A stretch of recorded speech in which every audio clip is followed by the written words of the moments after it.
All right.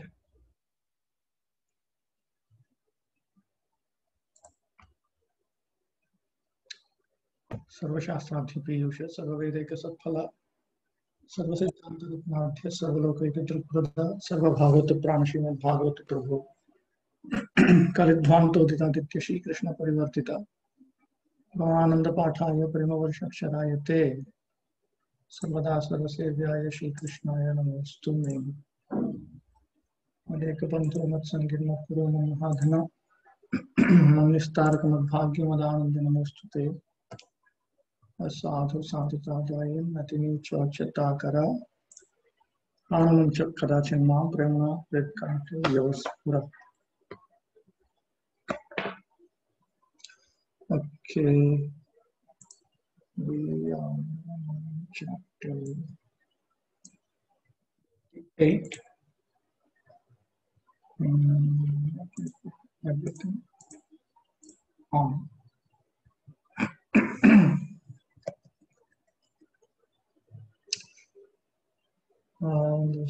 Should not keep it like this. Maybe should I see this one here? In chapter 28. Okay, chapter 28. We'll deal with half of chapter 28 up to text 36 in today's session. The purports are very dense. So I thought that we should just deal with this much in one session.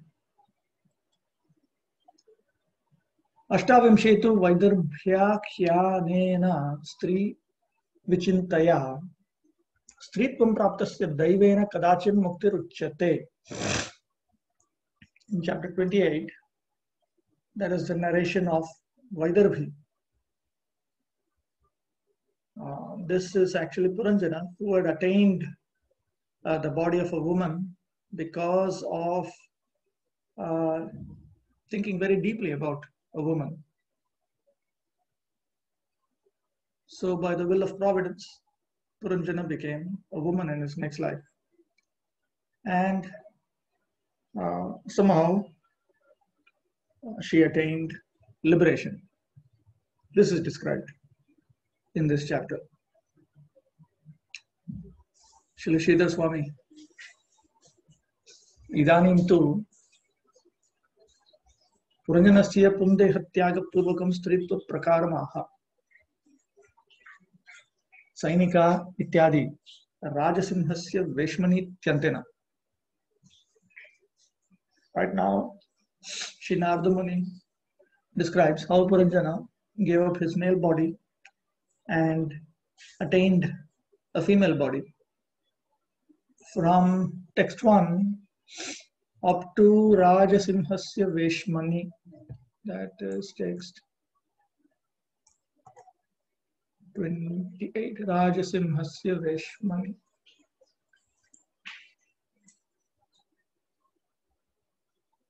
Narada Vacha Sainika Bhayanam no ye Barhishman Dishtakarinaha Prajvara Kalakanya Bhyam Vicheru Ravanim Imam.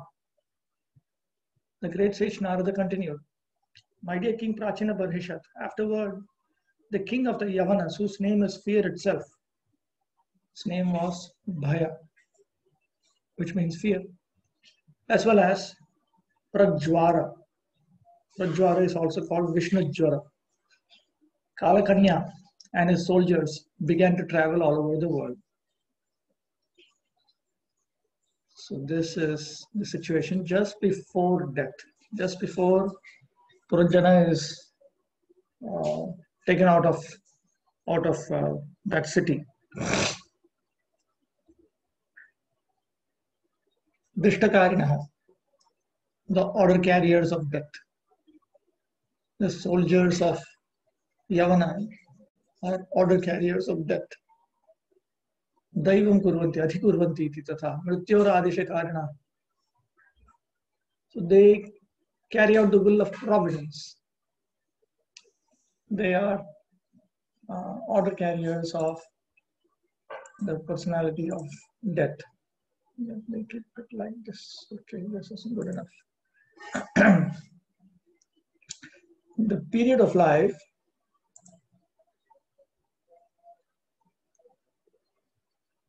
for some reason it is not showing full screen here. Does anyone have problem other than Sridhar Gaur Bhakta Prabhu? Does anyone have a problem with seeing this screen? It is full size. I don't know what. I'm only sharing the screen. In fact, I have deactivated my other screen. Hare Krishna Prabhu. Is it possible to make it a little bigger, the letters a little bigger? Okay, wait. Just wait. Thank you. Is this good? Yes, it's better. It's better. Or should I make it even bigger? Yeah, a little bigger. Yes, it would be excellent. Yes. Is this good? Yes, it's okay. Thank you. Thank you very much. Okay.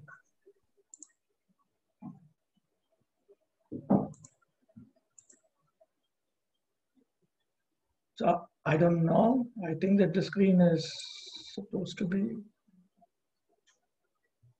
I don't know how it actually shows for you.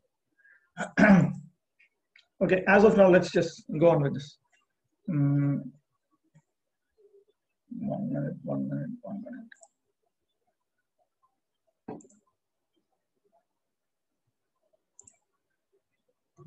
Kindly mute yourselves for the time being. The period of life just prior to death is certainly very dangerous because usually at this time people are attacked by the weakness of old age as well as many kinds of disease. The diseases that attack the body are compared here to soldiers.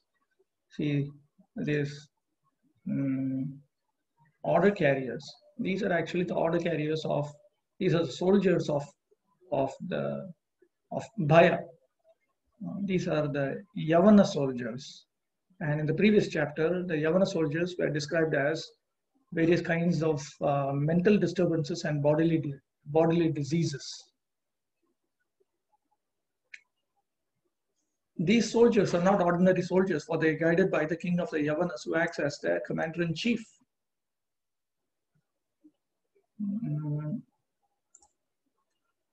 When a man is young, he does not care for old age, but enjoys sex to the best of his satisfaction, not knowing that at the end of life, his sexual indulgence will bring on various diseases, which so much disturb the body that one will pray for immediate death.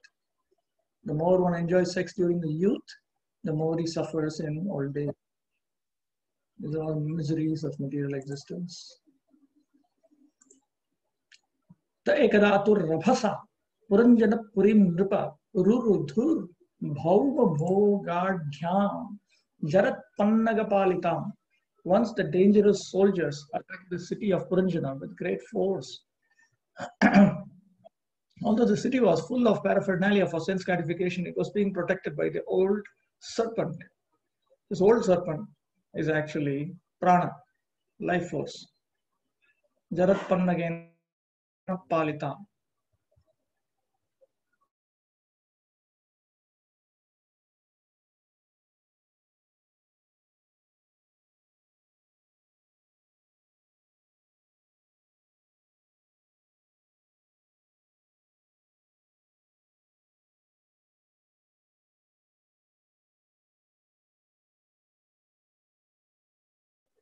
The life air has already been compared to the serpent. When, just give me a minute, 1 minute. Set up an alternative to my internet connection, just in case something goes wrong. So just give me a minute.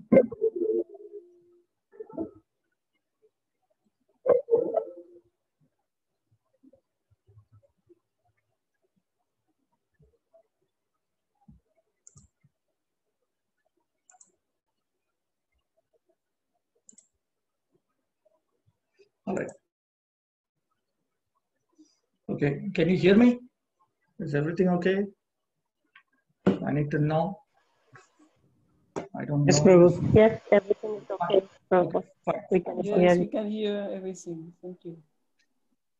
Okay. When the vital force within the body becomes weak, the body itself also becomes weak. At such a time, the death symptoms, that is the dangerous soldiers of death superintendent Yamaraj, begin to attack very severely. According to the Vedic system, before coming to such a stage, one should leave home and take sannyas to preach the message of God for the duration of life. Of course, it's understood that one should also follow the code of conduct of a sannyasi. And the code of conduct and should come up to the standard of a sannyasi in terms of body, mind, and words in every way. However, if one sits at home and is served by his beloved wife and children, he certainly becomes weaker and weaker due to sense gratification.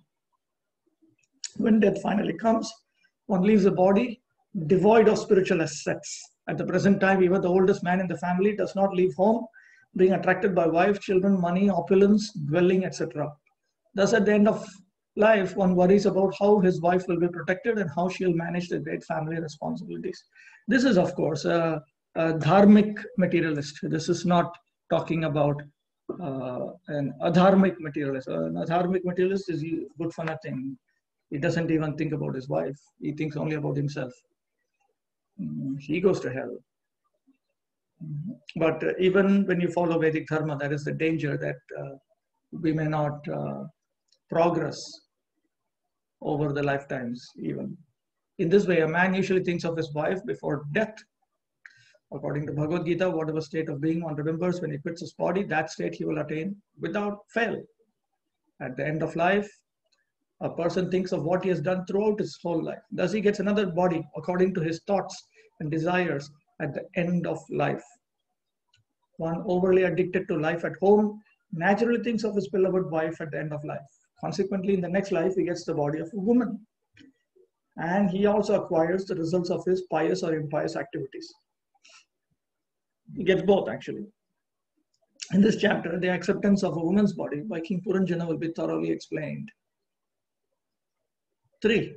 Kalakanyapi bubhuje Puranjana puram balat yayabhibhuta purusha sadyo nisaratamyat Gradually, Kalakanya, with the help of dangerous soldiers, attacked all the inhabitants of Puranjana's city and thus rendered them useless for all purposes. So this is due to the invalidity of old age. Notice this expression. Prabhupada repeatedly uses this expression, the invalidity of old age. At the fag end of life, when the invalidity of old age attacks a man, his body becomes useless for all purposes. Therefore, Vedic training dictates that when a man is in his boyhood, he should be trained in the process of brahmacharya. That is, he should be completely engaged in the service of the Lord and should not in any way associate with women. In any way indicates that he should follow Ashtanga Brahmacharya. He should not think about women. He should not try to enjoy women by talking. He should not try to line up some girl through Facebook. So many things. He should not associate with women in any way. When the boy becomes a young man, he marries between the ages of 20 and 25. This is the right age. This is the right age to get married. For a boy, this is actually too old for a girl because girls mature much earlier, both by body and by mind and by intelligence. When he's married at the right age, he can immediately beget strong, healthy sons. Now, female descendants are increasing because young men are very weak sexually. A male child will be born if the husband is sexually stronger than the wife, but if the female is stronger, a female child will be born. This is one parameter. This is not the only parameter. Thus, it is essential to practice the system of brahmacharya if one wishes to beget a male child when one is married. When one reaches the age of 50, he should give up family life. When he is 50, if he is married before 25 and he has followed brahmacharya properly, then he would have children who, by the time he is 50, his sons would have grown up and they would be ready to take charge. At that time, one's child should be grown up so that the father can leave the family responsibilities to him. The husband and wife may then go abroad to live a retired life. Go abroad means leave one's home, city or town and so on, and travel to different places of pilgrimage. When the husband and wife lose their attachment for family and home, the wife returns home to live under the care of her grown-up children and to remain aloof from family affairs. The husband then takes sannyas to render some service to the Supreme Personality of God. Prabhupada, in fact, explains how vanaprastha is meant, how one is meant to, how a married couple is supposed to be a vanaprastha. They travel to some holy place increasingly. So initially, it may just be 1 month a year. Then the next year, 2 months a year. Then the next year, 3 months a year, like that. So in that way, gradually, they get used to it. So in that way, they get out of the activities of artha and kama. They get used to more and more spiritual life. This is the perfect system of civilization. The human form of life is especially meant for God realization. If one is unable to take to the process of Krishna consciousness from the very beginning of life, he must be trained to accept these principles at the fag end of life.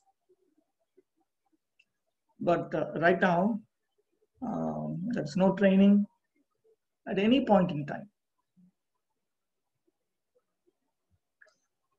Tayopabhujyamanam vai yavanah sarvato disham dvarbheh pravishya subhrisham prardayan sakalam purim. When Kalakanya, daughter of time, attacked the body, the dangerous soldiers of the king of the Yavanas entered the city through different gates. They then began to give severe trouble to all the citizens.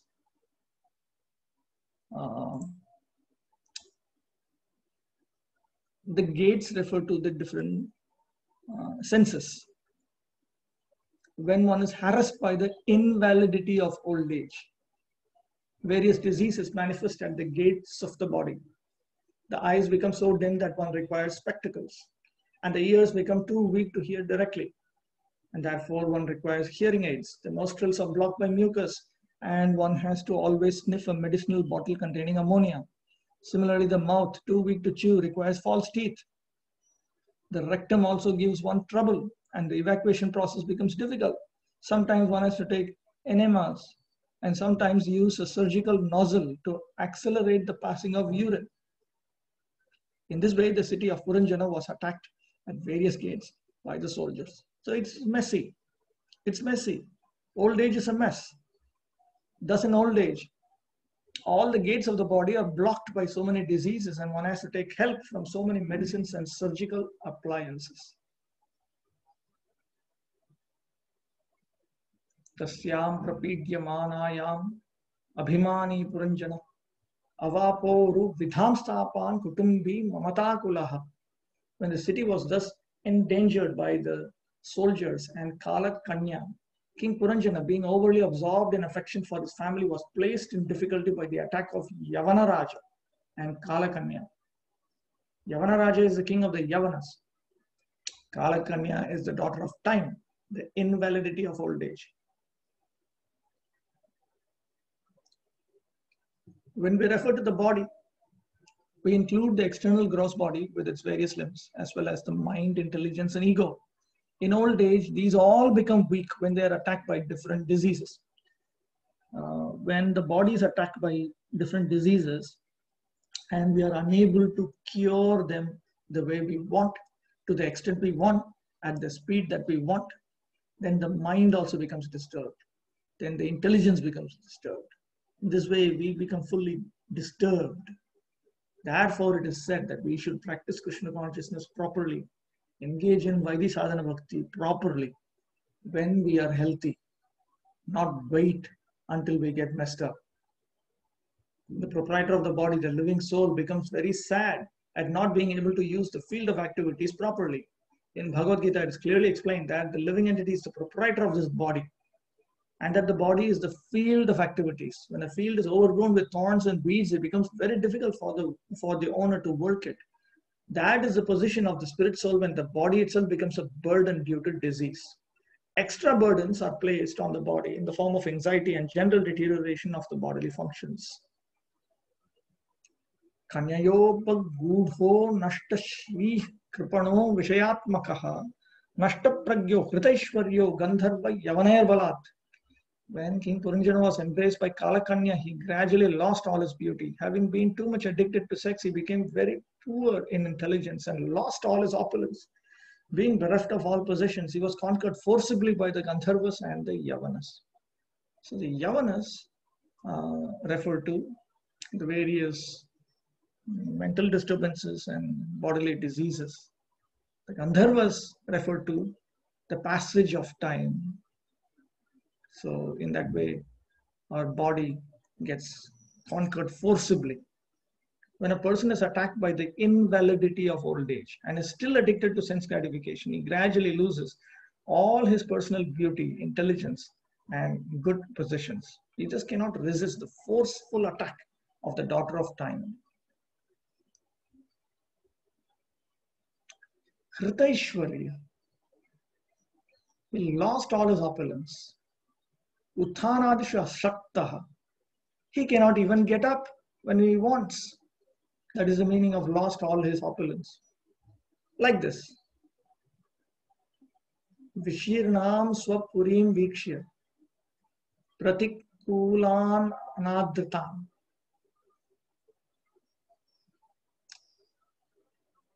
Putran pautra anuga amatyan jayam cha gatasaukhridam. King Puranjana then saw that everything in his town was scattered, and that his sons, grandsons, servants, and ministers were all gradually opposing him. He also noted that his wife was becoming cold and indifferent. So, printing mistake here, typing mistake, anapekshita, okay. Pratikulan, anapekshita vishaya prapanam. He could not get sense objects that, this signifies that the conditioned soul doesn't get sense objects that he considers are required. Anadritam. Anadaram akurva. Now, adaram akurvanam. Everything begins to oppose the master of the body. Swadhinatva bhava. because he no longer has the power to bring them under his control. Anugraha Indriyani, the followers, the servants refer to the senses, Amatya Indriya Devaha, and the ministers refer to the celestial deities who control the senses. Gata Sauhridam, indifferent, Adhyavasaya Abhavat, because this means that one's intelligence is no longer friendly. That's what, ultimately, that's what it means, that one's intelligence is no longer friendly because one is no longer fixed. His determination is not fixed anymore. When one becomes an invalid, his senses and organs are weakened. In other words, they are no longer under one's control. The senses and sense objects begin to oppose him. When a person is in a distressed condition, even his family members, his sons, grandsons, and wife become disrespectful. They no longer are under the command of the master of the house. Just as we wish to use our senses for sense gratification, the senses also require strength from the body and reciprocation. A man keeps a family for enjoyment, and similarly, family members demand enjoyment from the head of the family. When they do not receive sufficient money from him, they grow disinterested and ignore his commands or desires. This is because he is a miser. Now, a miser from the spiritual point of view is described in the Upanishads as a person who is the very opposite of a Brahmana. A Brahmana is one who understands Brahman, or the absolute truth, and who wants to serve that absolute truth as a Vaishnava. Whereas a Kripana is a miser who does not utilize the human form of life for whatever it can lead you to. It's like, for instance, you have a car can be used to drive on the road, whereas an airplane, you can drive an airplane on the road too, but you can fly. But if you use an airplane to simply drive on the road, that is somewhat comparable to using the human form of life just for eating, sleeping, mating differently. Such a person is repeatedly described as a miser. We can actually see that when one has money but does not spend it, he remains a miser and is never happy.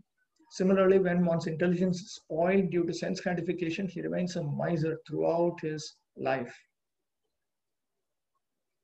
Atmanam kanyaya grastam, panchalan aridushitam, durant chintam apanno nalebhe tat pratikriyam. When King Puranjana saw that all his family members, relatives, followers, servants, secretaries, and everyone else had turned against him, he certainly became very anxious. But he could not counteract the situation because he was thoroughly overwhelmed by Kala Kanya, the daughter of time. The daughter of time refers to the invalidity of old age. When a person becomes weak from the attack of old age, the family members, servants, and secretaries do not care for him. He is then unable to counteract this. One of the greatest anxieties due to old age, due to disease, old age, and death is that when we are caught up with such circumstances, we are unable to counteract. So after a while, you understand that you're not. It is not that you're God, you can do whatever you want, and it is not that you're potentially God also. We are under the control of material nature. Thus he becomes more and more anxious and laments his frightful condition. Panchalan Vishayan Aribhihi Vyadhyadibhihi Dushitan. Panchala refers to sense objects. So when the sense objects that he is used to are infected by the enemies means that they are infected due to diseases. Our experience of sense objects becomes contaminated because of various obstacles like diseases. So we are unable to experience sense enjoyment the way we want. kaman abhilashan dino yatayamamscha kanyaya vikatatmak gatisneha putradaramscha lalayam. The objects of enjoyment became stale by the influence of Kala Kanya. Due to the continuance of his lusty desires, King Puranjana became very poor in everything. Thus, he did not understand the aim of life. He was still very affectionate toward his wife and children, and he worried about maintaining them.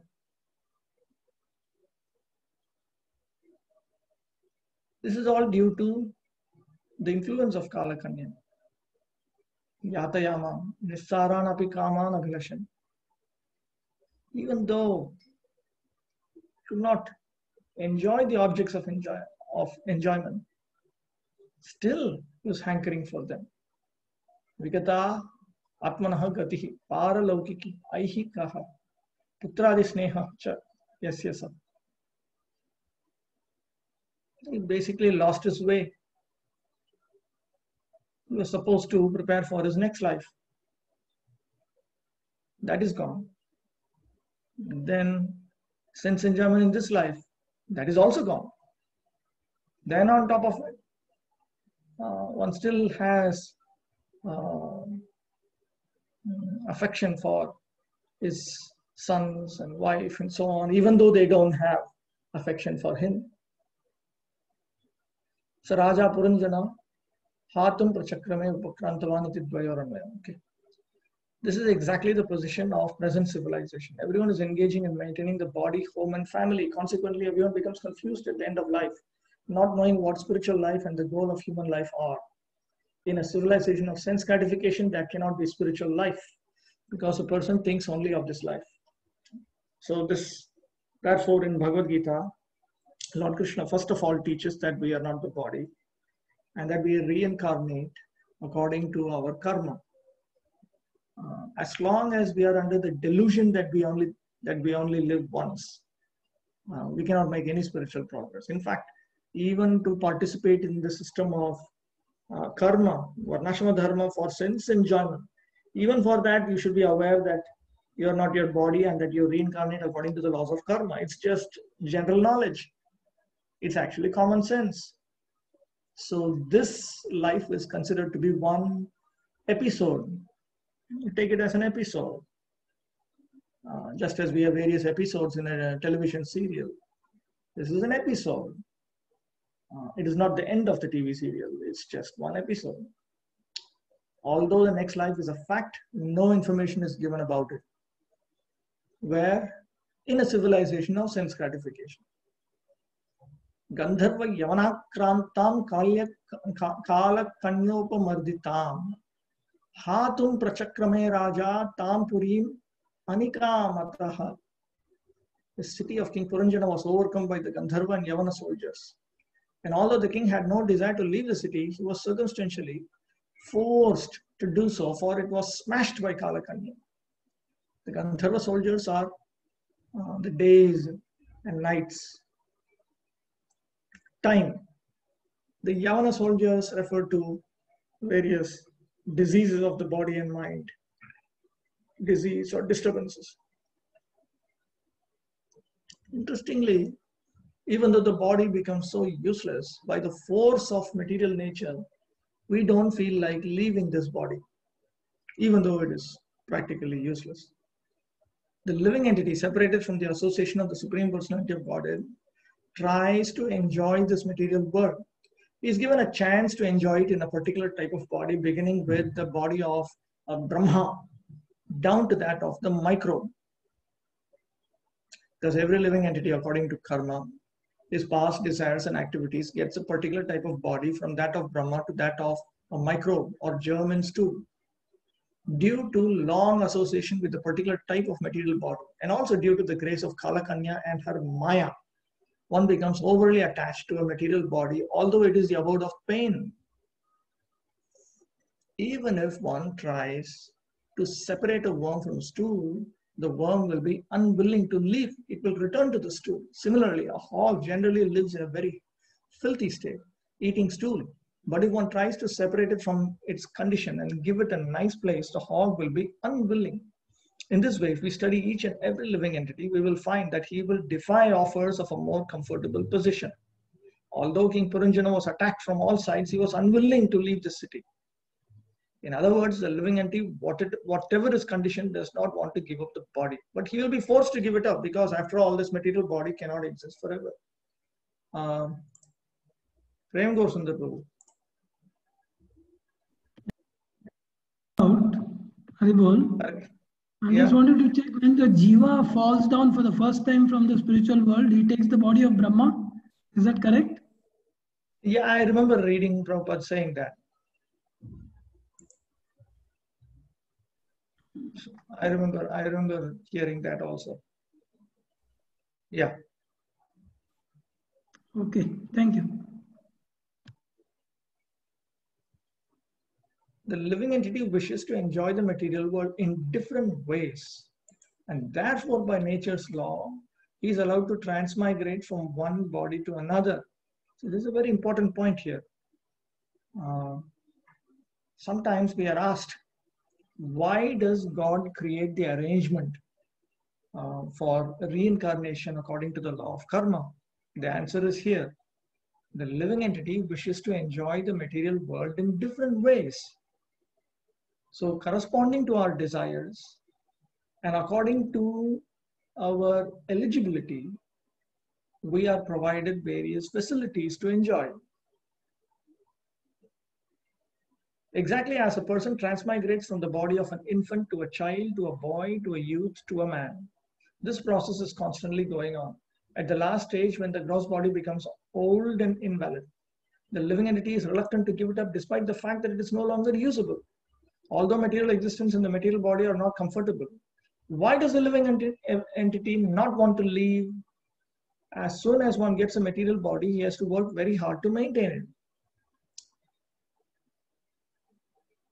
Unfortunately, society has no information of the soul's transmigration. Because the living entity does not hope to enter the spiritual kingdom of eternal life, bliss, and knowledge, he wants to stick to his present body even though it may be useless. Consequently, the greatest welfare activity in this material world is the furthering of the Krishna consciousness movement. Because in the Krishna consciousness movement, we learn that there is the kingdom of God, there is God, Krishna. We can go back to Krishna. We can live eternally in Krishna Loka. So therefore, when we are in Krishna consciousness, we are not terrified of giving up the body. In pure Krishna consciousness, we will be happy to engage in Krishna's service. And when we give up the body also, we are situated in the Lord's service in the spiritual world. So in either case, when we engage in pure devotion service unto Krishna's lotus feet, we will be satisfied and peaceful.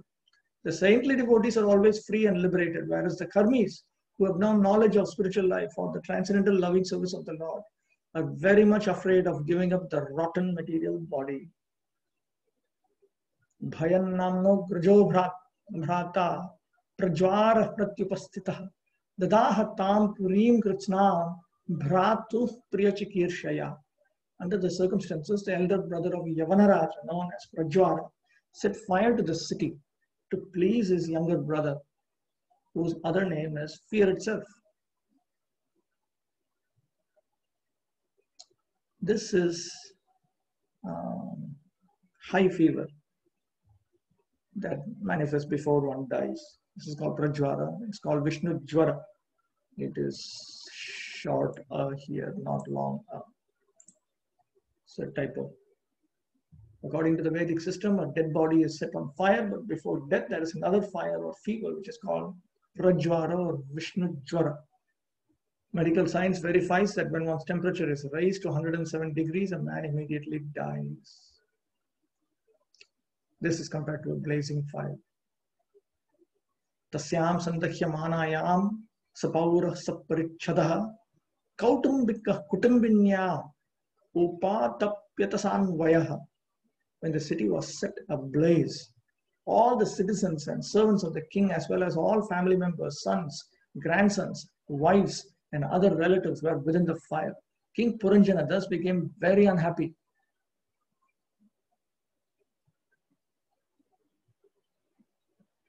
There are many parts of the body: the senses, the limbs, the skin, the muscles, blood, marrow, etc. And all these are considered here figuratively as sons, grandsons, citizens, and dependents. When the body is attacked by the Vishnu Jwara, the fiery condition becomes so acute that sometimes one remains in a coma. This means that the body is in such severe pain that one becomes unconscious and cannot feel the miseries taking place within the body.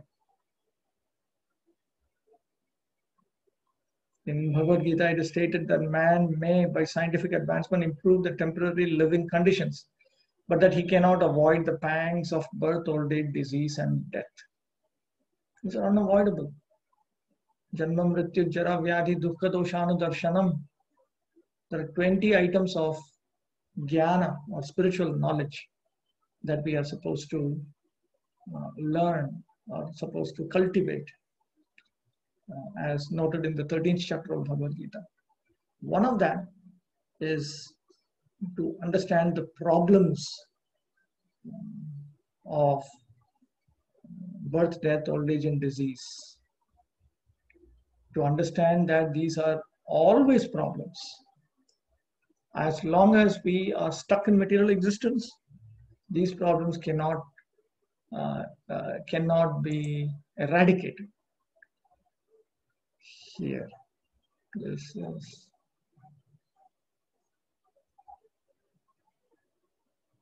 (13.8 to 12) Bhagavad Gita purport. One should try to understand the distress of accepting birth, death, old age, and disease.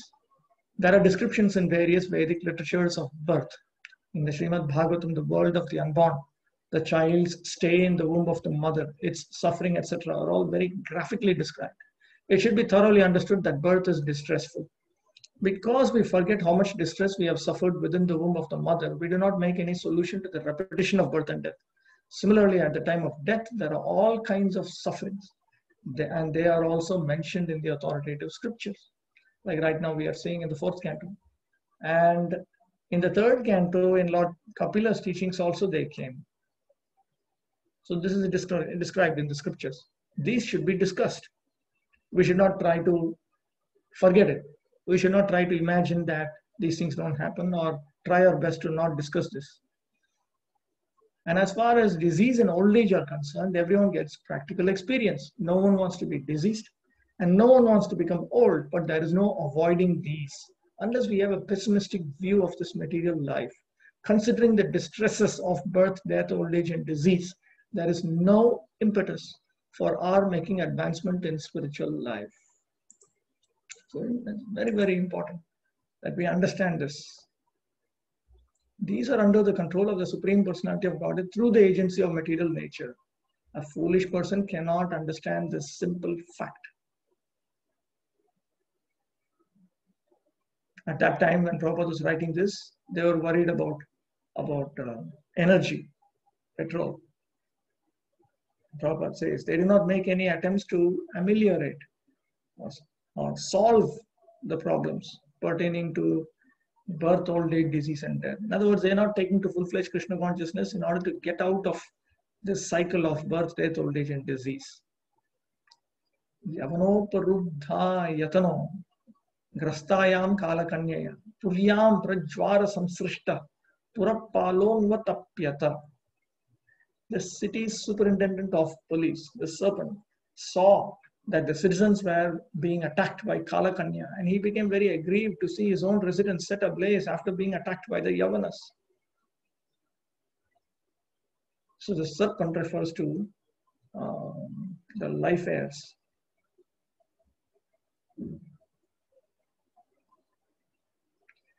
The living entity is covered by 2 different types of bodies, the gross body and the subtle body. At death, we can see that the gross body is finished, but actually the living entity is carried by the subtle body to another gross body. This subtle body has been figuratively described as a serpent or the city's police superintendent. The life heirs here are used to represent the subtle body. When there is fire everywhere, the police superintendent cannot escape either. When there is security and an absence of fire in the city, the police superintendent can impose his authority upon the citizens. But when there is an all-out attack on the city, he is rendered useless. As the life air was ready to leave the gross body, the subtle body also began to experience pain. In other words, not only will our body experience pain, but the mind will also experience pain. Nasheke so vitum tatra purukrichro ruve patuhu gantumaichat tato vriksha kotara divasanalat. As a serpent living within the cavity of a tree wishes to leave when there is a forest fire, so the city's police superintendent, the snake, wished to leave the city due to the fire's severe heat. Generally, it's very difficult for serpents to flee because they can only crawl. At the last stage, the limbs of the body are not as much affected as the life air. Shithila vayavo yarhi gandharvai sruta paurushaha yavanair aribhi rajan uparuddho rodha. The limbs of the serpent's body were slackened by the Gandharvas and Yavana soldiers who had thoroughly defeated his bodily strength. When he attempted to leave the body, he was checked by his enemies. Being thus baffled in his attempt, he began to cry loudly. As we learn from the scriptures, the people surrounding a dead man hear the sound Gura Gura. Here, Kanthe, Vruddho, Rurodha, Gura Dhvanim Jakar. At the last stage of life, the different gates of the body are choked by the effects of disease, which are caused by an imbalance of bile, mucus, and air. Thus, the living entity cannot clearly express its difficulties. It is a big mess. Therefore, King Kulashekara, he prays, "My dear Krishna, please help me die immediately so that the swan of my mind may be encircled by the stem of your lotus feet. Otherwise, at the time of my final breath, when my throat is choked up, how will it be possible for me to think of you?" So it's very important that when we are healthy, we should become fully Krishna conscious. In old age, at the time of death, the throat sometimes becomes choked with mucus or blocked by air. At such a time, the sound vibration of Hare Krishna, the Mahamantra, may not come out. Thus, one may forget Krishna. Generally, when you're about to die, like suppose you're going to drown or you're in the middle of some fire attack or something like that, you only think of how to survive subconsciously.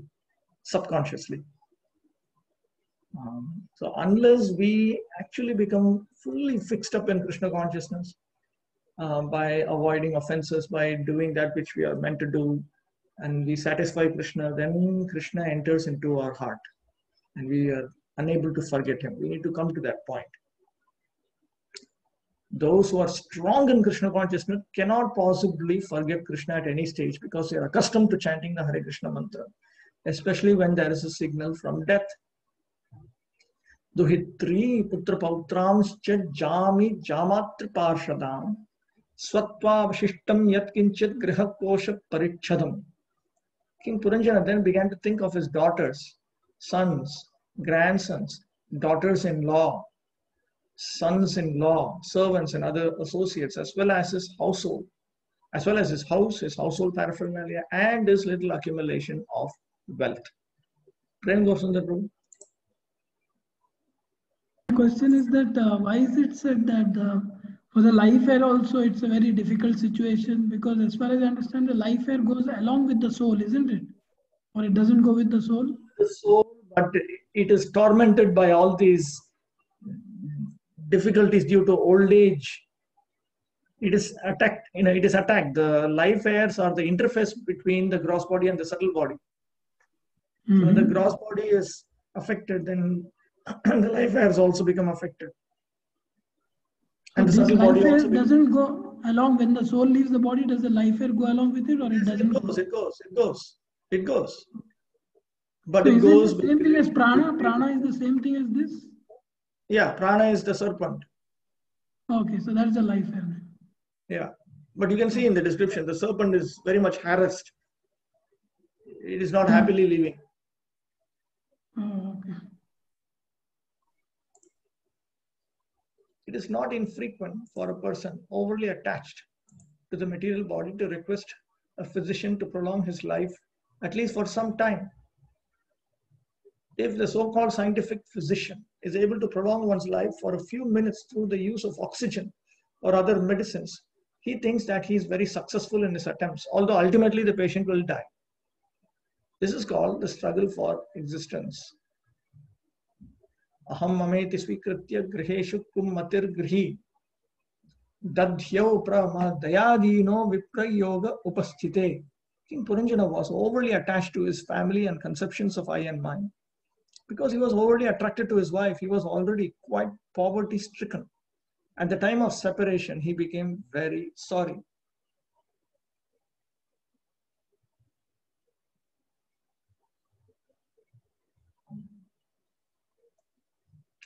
Actually, his enjoyments, his sense enjoyment had already diminished in the past. So, strictly speaking, he is unable to enjoy. He is unable to do anything. But nevertheless, he keeps thinking about it. It is clear in this verse that at the time of death, thoughts of material enjoyment do not go away. There is a delusion among some people that the anarthas will automatically subside as you grow old. There's nothing like that. The anarthas don't subside or don't decrease just because we grow old. That is a very foolish misconception. In fact, generally the anarthas remain as strong as how they were during the youth. One has to spiritually grow old. One has to mature spiritually. In that way, then the anarthas go away. Shukadeva Goswami externally was 16 years old, but he was spiritually very old in the sense that he was fully liberated soul. Therefore, those who were old by external age, they became submissive to him and they learned the Srimad Bhagavatam from him. So it is not that lust, anger, greed and so on will just diminish or subside as we grow old. This is false propaganda. It's totally false propaganda. This indicates that the living entity, the soul, is carried by the subtle body, mind, intelligence, and ego. Due to false ego, the living entity still wants to enjoy the material world, and for want of material enjoyment, he becomes sorry or sad. He still makes intellectual plans to further his existence, and therefore, although he gives up the gross body, he is carried by the subtle body to another gross body. Why is he carried to another gross body? Because he has a desire to enjoy. As long as we have a desire to enjoy anything within this material existence, even if we overcoat it with Krishna consciousness, we need to be given another body until that desire goes away. The transmigration of the subtle body is never visible to material eyes. Therefore, when one gives up the gross body, we think that he is finished. Plans for material enjoyment are made by the subtle body, and the gross body is the instrument for enjoying these plans. Thus, the gross body can be compared to the wife, for the wife is the agent for all kinds of sense gratification. Because of long association with the gross body, the living entity becomes very sad to be separated from it. The mental activity of the living entity obliges him to accept another gross body and continue his material existence. The Sanskrit word stri means expansion. Stri means woman. It actually means expansion. Through the wife, one expands his various objects of attraction, sons, daughters, grandsons, and so on. Attachment to family members becomes very prominent at the time of death. Amongst people who follow dharma. For people who don't follow dharma, they don't even have attraction towards family members. One often sees that just before leaving his body, a man may call for his beloved son to give him charge of his wife or other paraphernalia. He may say, "My dear boy, I'm being forced to leave. Please take charge of the family affairs." He speaks in this way, not even knowing his destination. Ridiculous it is from the spiritual point of view. Lokantaram gatavati mayyanatha kutumbini vartishyate katham tvesha balakan anushachati. King Puranjana was anxiously thinking, alas, my wife is encumbered by so many children. when I pass from this body, how will she be able to maintain all these family members? Alas, she will be greatly harassed by thoughts of family maintenance. Dhyanamevaha lokantaramiti. So this was Puranjana's meditation. All of this is in his head from this text, beginning from text 18. All these thoughts of one's wife indicate that the king was overly engrossed with the thoughts of women. Generally, a chaste woman becomes a very obedient wife. This causes a husband to become attached to his wife, and consequently, he thinks of his wife very much at the time of death. This is a very dangerous situation, as is evident from the life of King Puranjana. If one thinks of his wife instead of Krishna at the time of death, he will certainly not return home back to Godhead, but will be forced to accept the body of a woman, and thus begin another chapter of material existence. This, of course, doesn't mean that women should become disobedient to their husbands and so on. That's not the point. Prabhupada actually will explain how to solve this puzzle. Later on, he will explain it. The idea is that the man is supposed to be the guru of his wife, the husband. So therefore, he should ensure that he doesn't become attractive. Nam mayyana shite bhukte na snate snati mat para mai rushte susantrasta bhartsite yatavag bhayat. King Puranjana then began to think of his past dealings with his wife. He recalled that his wife would not take her dinner until he had finished his, that she would not take her bath until he had finished his, and that she was always very much attached to him. So much so that if he would sometimes become angry and chastise her, she would simply remain silent and tolerate his misbehavior. These are all symptoms of a chaste, obedient wife. A wife is always supposed to be submissive to her husband. Submission, mild behavior, and subservience are qualities in a wife which make a husband very thoughtful of her. For family life, it is very good for a husband to be attached to his wife, but it is not very good for spiritual advancement. Now, why is it even good to be attached to one's wife in family life? Because if one follows dharma and he has a wife who follows her dharma, which is to be submissive, behave mildly, be subservient, and so on, then he will not go to other women. And she has also captured his attention, so she doesn't need any other man. So in that way, both of them will be able to function exclusively within the boundaries of dharma. So their next life is at least somewhat secure. They are not going to get an animal body in the next life. So therefore, it is good. That arrangement is good. But from the spiritual perspective, a husband being very thoughtful of his wife is not good. But it is not very good for spiritual advancement. Thus, Krishna consciousness must be established in every home. If a husband and wife are very much attached to one another in Krishna consciousness, they will both benefit because Krishna is the center of their existence. Otherwise means not in Krishna consciousness, or when Krishna is not the center of their existence, when Krishna is the corner of their existence. If the husband is too much attached to his wife, he becomes a woman in his next life.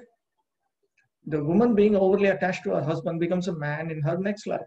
Of course, it is an advantage for a woman to become a man, but it is not at all advantageous for a man to become a woman, because a woman's subtle body and gross body are not actually designed for Vairagya, Vidya, and Bhakti.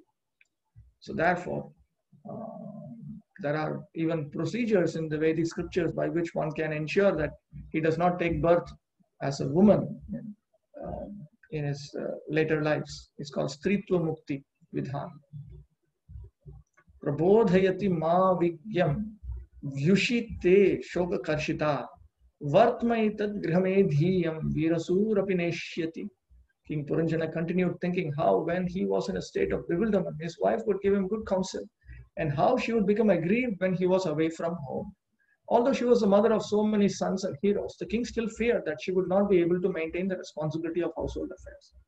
Of course, these are the duties of a wife according to the Dharma Shastras. Despite all that, Puranjana is still wife conscious.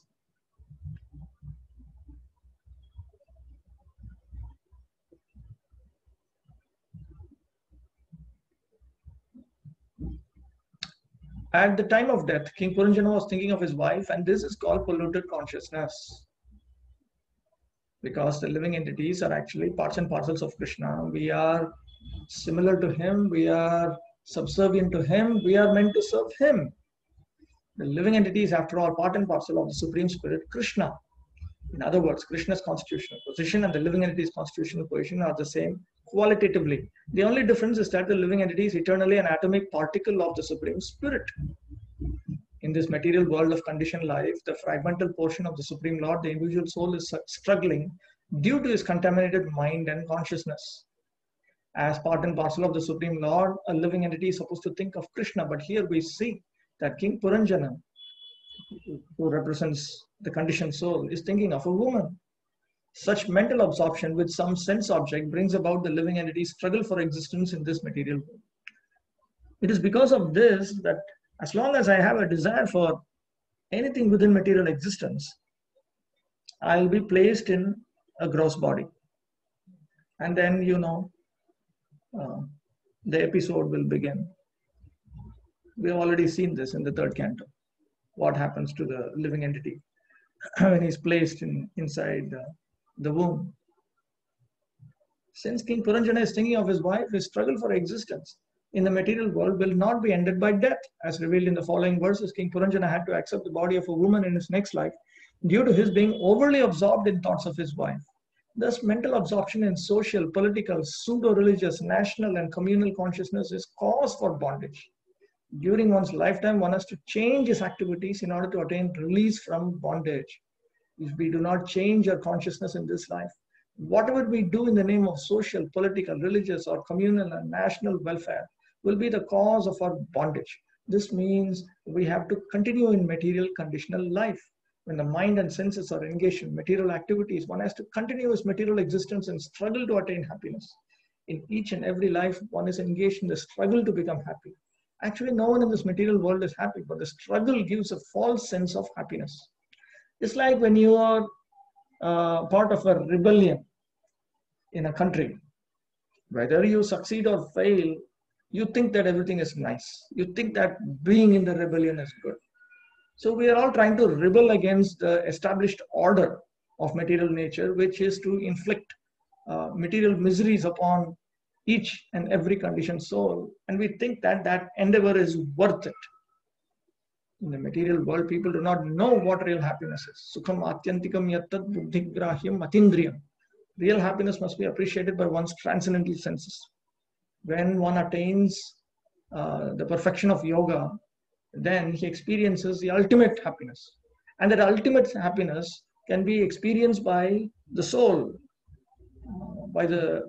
directly by the consciousness of the soul. It is beyond the senses. In other words, it is transcendental. Unless one is purified, the transcendental senses are not manifest. And in order to manifest it, we need to engage in Krishna consciousness, because then Krishna will have to reveal our transcendental senses to us. In the Gita also we can see the living entity in the material world carries his different conceptions of life from one body to another as air carries aroma.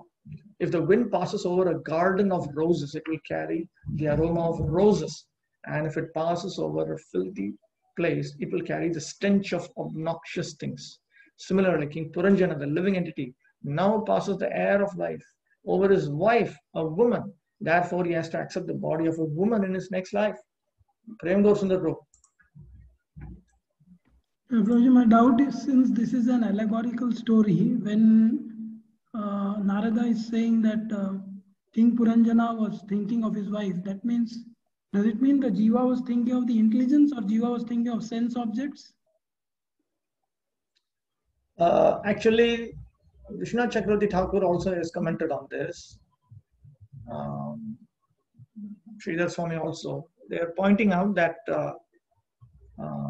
it has got actually nothing to do with what gender the gross body one gets, but there is a general principle that based on what you think you attain that form in the next life.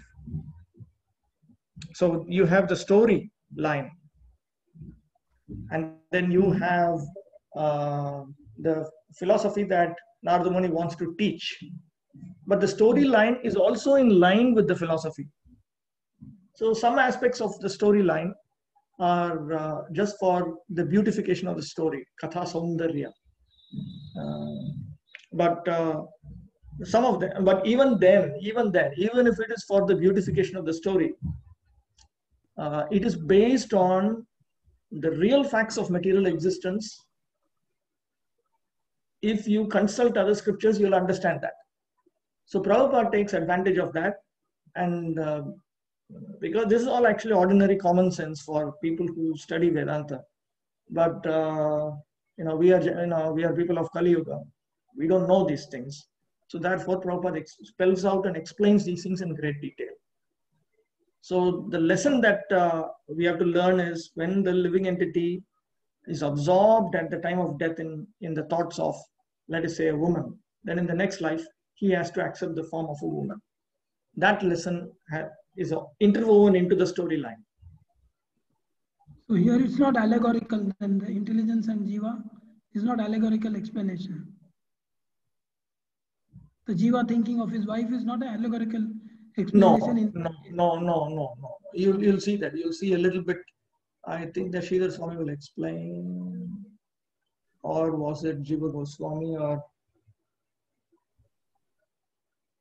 no, certain aspects are just for the beautification of the story, that's all. Okay.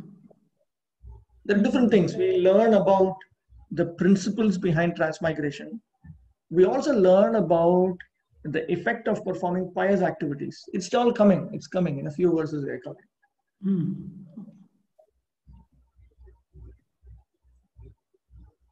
Katham no daraka dina darakir va paraya vartishyante maigate bhinnannava ivo dadhau. King Puranjana continued, worry. After I pass from this world, how will my sons and daughters who are now fully dependent on me live and continue their lives? Their position will be similar to that of passengers aboard a ship wrecked in the midst of the ocean.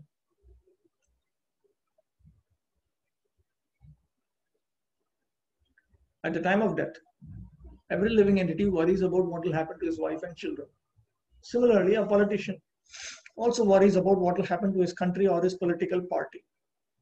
Unless one is fully Krishna conscious, he has to accept a body in the next life according to his particular state of consciousness. Since Puranjana is thinking of his wife and children and is overly engrossed in thoughts of his wife, he will accept the body of a woman. Similarly, a politician or so-called nationalist who is inordinately attached to the land of his birth will certainly be reborn in the same land after ending his political career. One's next life will also be affected by the acts one performs during this life. Sometimes politicians act most sinfully for their own sense gratification. It is not unusual for a politician to kill the opposing party. Even though a politician may be allowed to take birth in his so-called homeland, he still has to undergo suffering due to his sinful activities in his previous life. Consider this scenario.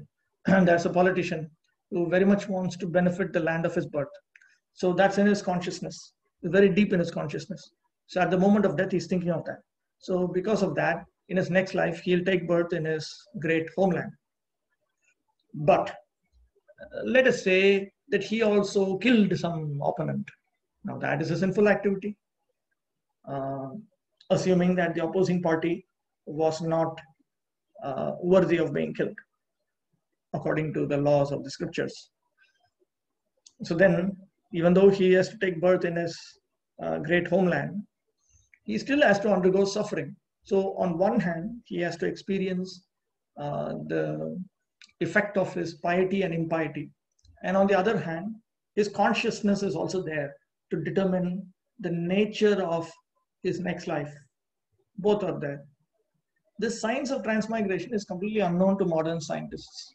So-called scientists do not like to bother with these things because if they would at all consider this subtle subject matter and the problems of life, they would see that their future is very dark. Evam kripanaya buddhya shochantam matadarhanam grahitum krita dhirenam bhayanamabhyapadyata although King Puranjana should not have lamented over the fate of his wife and children, he nevertheless did so due to his miserly intelligence. In the meantime, Yavana Raja, whose name was fear itself, Bhaya, immediately drew near to arrest him. Atadarhanam. He should not have lamented. Why? Vastutas tasya brahmatva. He should not be in a state of lamentation. He's not fit for it because he's a spirit soul. He is Brahman as a living entity. He's not the supreme Brahman, but he is a spirit soul. He's not meant to experience these miseries. As long as a living entity is in the form of a child or boy, he is innocent. It is a duty of the father and mother to lead him to a proper understanding of the values of life. When a child is grown, it should be left up to him to execute the duties of life properly. The parent after his death cannot help his child.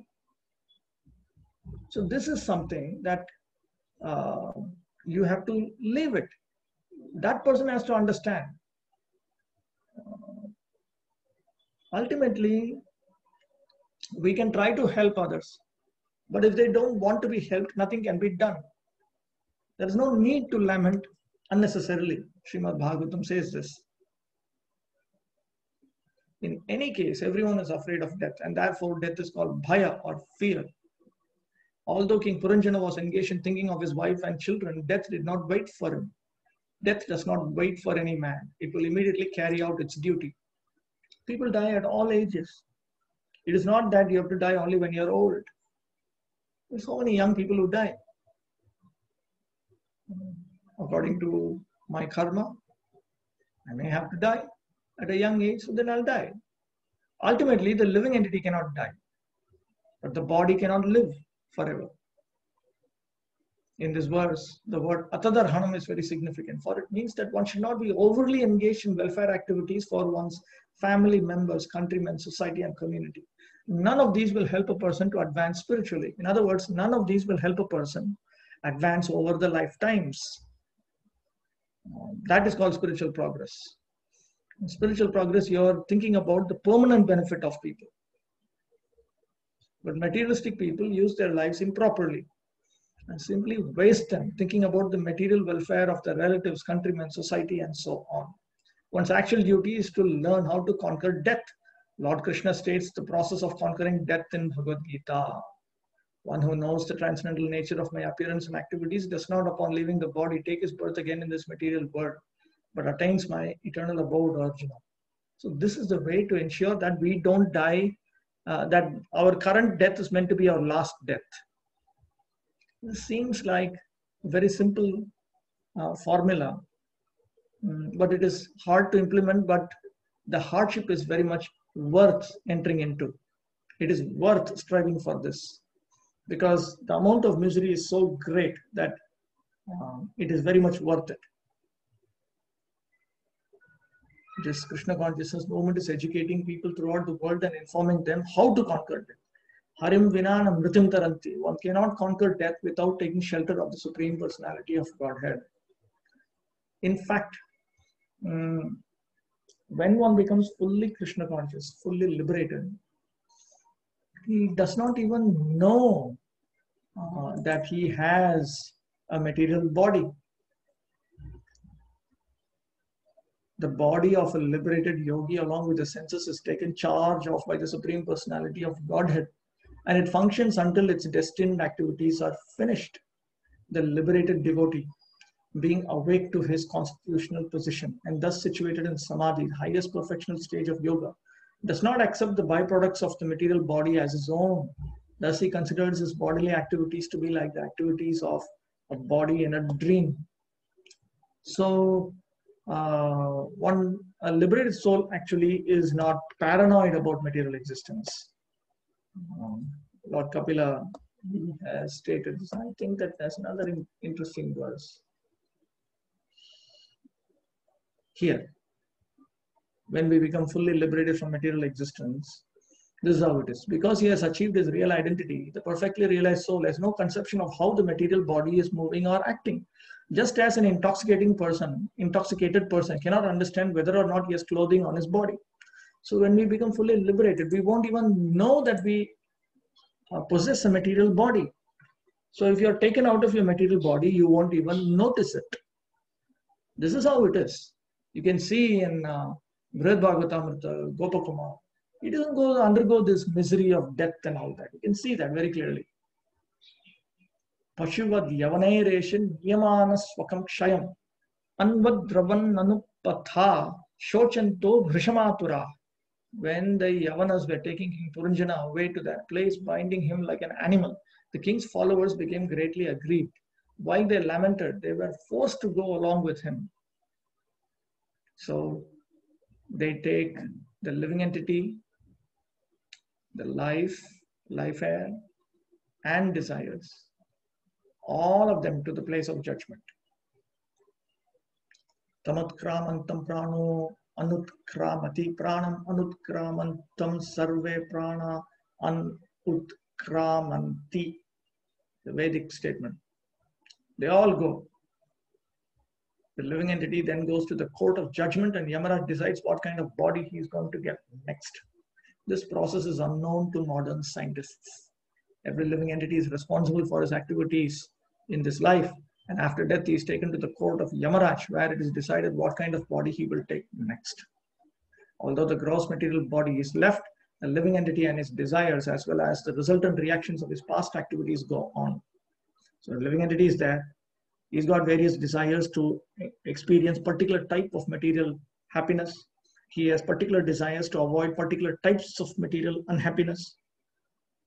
So that is imprinted in his subtle body.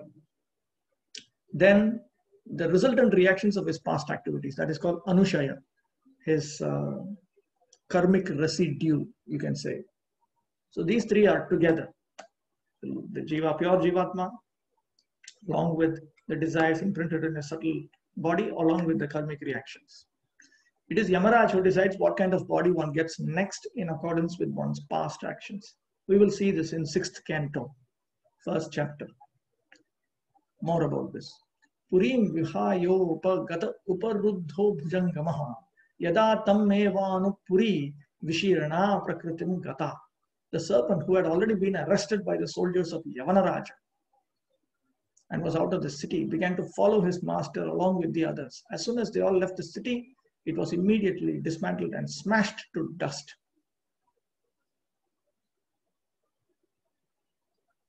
When the living entity is arrested, all his followers, namely the life air, the senses, and sense objects, immediately leave the lump of matter, the body. See, the senses refer to the senses of the subtle body.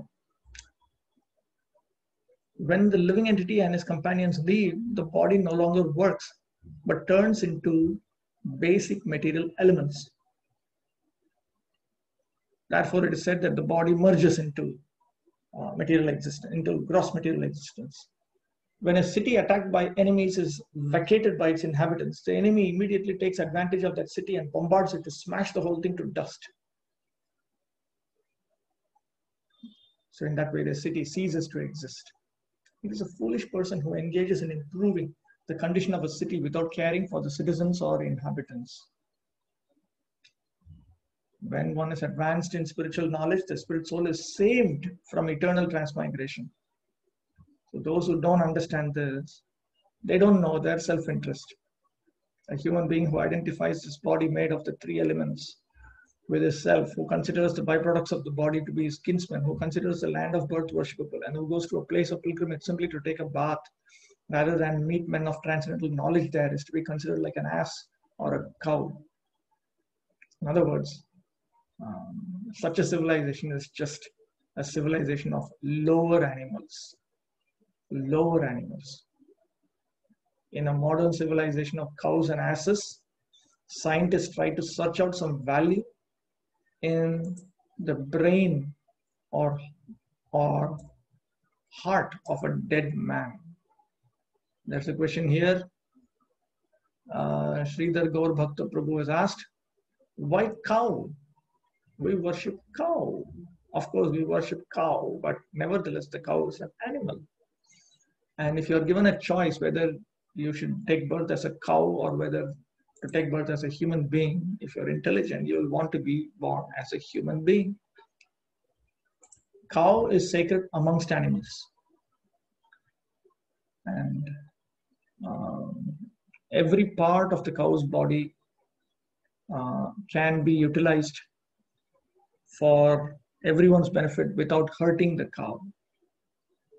So cow is sacred, but that doesn't mean that cow becomes equal to a human being.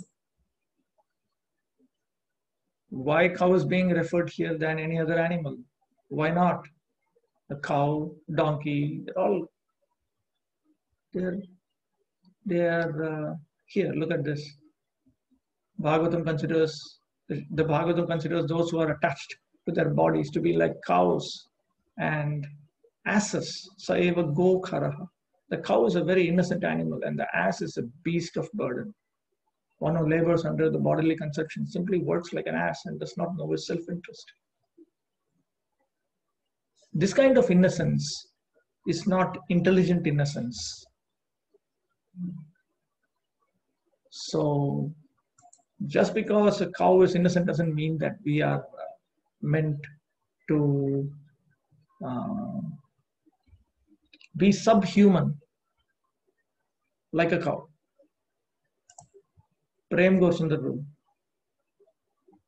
And probably the first line of the purport, it says that all the follows, namely the life-fare, senses and sense objects. The sense objects are external to the body, isn't it, Prabhuji? They are strictly speaking tanmatras. Means?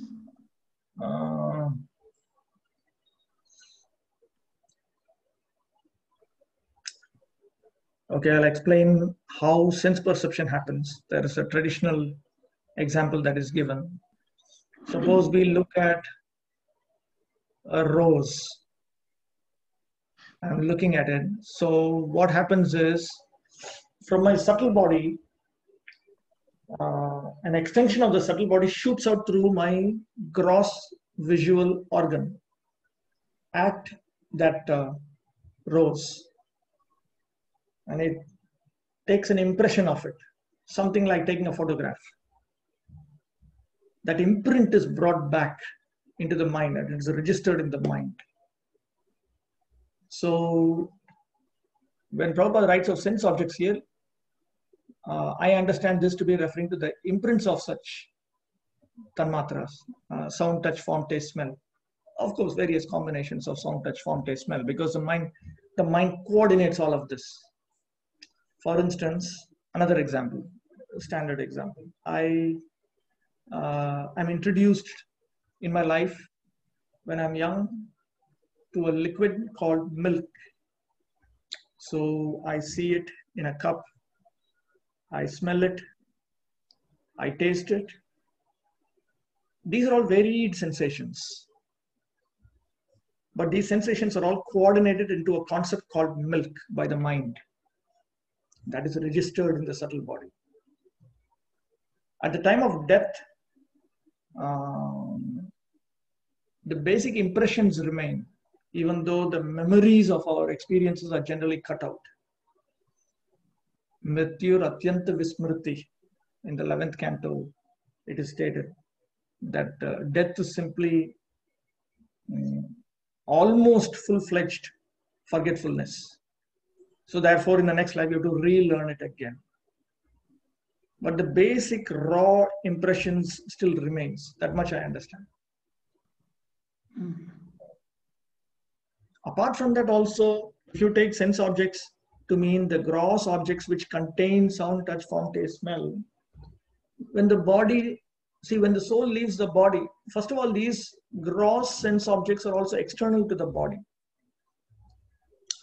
So when I die, I'm also leaving those sense objects. So sense objects are, they've always been separate from the body. They continue to be so. And the body becomes, practically speaking, merged into earth, water, fire, air, ether.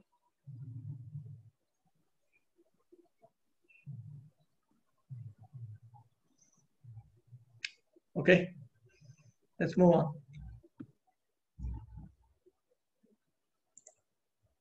Vikrishyamana prasabham yavanena baliyasa navinda tamasavishta sakhayam suhridam puraha. When King Puranjana was being dragged with great force by the powerful Yavana, out of his gross ignorance, he still could not remember his friend and well-wisher, the super soul. Purvam sakhayam santam ishwaram. The one who has been a friend even in the past. He does not remember him. And Krishna is that friend. Suhridam sarvabhutanam. He is the supreme friend of all living entities. If one does not know this and functions instead under the bodily conception, he is always harassed by the tribulations offered by material nature. Because he is our well-wisher, he is sitting next to us, hoping that we will turn towards him. But because we don't turn towards the Supreme Lord, seeking his protection, thinking that we can take care of ourselves, and therefore we have to undergo transmigration according to the laws of karma and all this gigantic set of miseries that come along with that. The living entity must turn toward the Supreme Personality of Godhead and surrender unto him.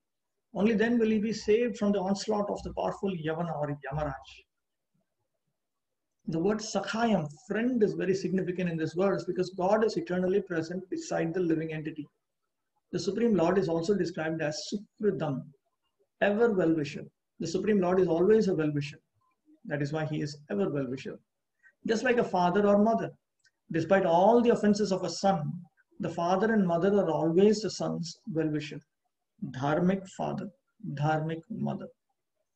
Similarly, despite all our offenses and defiance of the desires of the Supreme Personality of Godhead, the Lord will give us immediate relief from all the hardships offered by material nature if we simply surrender unto him, as confirmed in Bhagavad Gita. Actually, this is a very important feature of Krishna, that as soon as we take shelter of him, immediately he provides protection. He's waiting for us to surrender unto him. Surrender refers to 6 items. I had done a study about the 6 items of surrender in various literatures, and in the Ramanujan school, they have analyzed the 6 items of surrender because they are primarily following the Pancharatric scriptures, and the Pancharatric scriptures have elaborately described the 6 items of surrender. I remember I made a small 10-minute, less than 10-minute, I think it is less than 10-minute audio on the 6 items of surrender. I'll send it in the email loop also. Very, very useful. I myself was very impressed with what is the meaning of surrender. But if we surrender unto Krishna's lotus feet, Krishna immediately takes charge. Bhaktivinoda Thakur says, Shadanga Sharanagati Hoibe Jahar Tar Prarthana Sune Sri Nandakumar. The son of Nanda Maharaj listens to the prayer of one who engages in the 6 items of surrender. All the 6 are required. Unfortunately, due to our bad association and great attachment for sense gratification, we do not remember our best friend, the Supreme Personality of Godhead. See, Krishna is our best friend. Tam yagya pashavonena sangyapta ye dayaluna uthareis chichiduk kruddha smaranto mivamasya tat.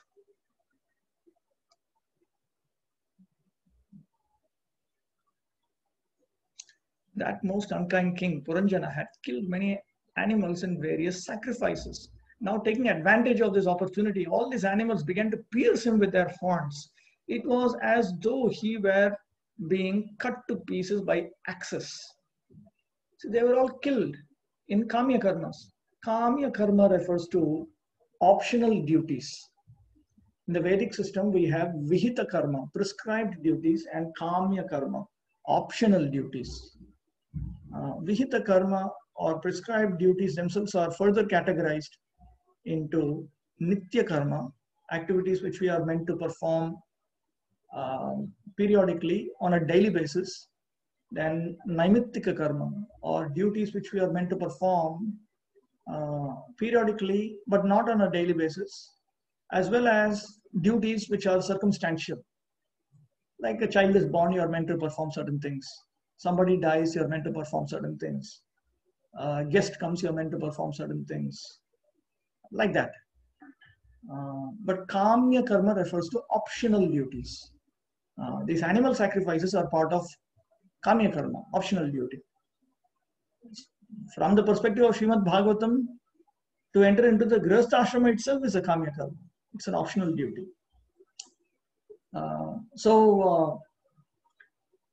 But there are some conditions. If you accept an optional duty, you also have to accept the prescriptions and prohibitions that come along with that. So there are some prescribed duties attached to optional duties.